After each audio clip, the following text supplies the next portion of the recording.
2015-2016, начале 2016 года, когда мы только начинали, все это казалось довольно безумным. Тогда исследователей было намного меньше, примерно в 100, а может быть и в 1000 раз меньше, чем сейчас.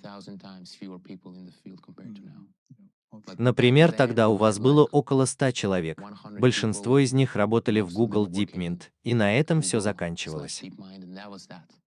А потом появились люди, которые набирались навыков, но это было очень-очень мало, до сих пор очень редко. На заре создания открытого искусственного интеллекта у нас были две большие первоначальные идеи, которые имели большую жизненную силу и остались с нами по сей день.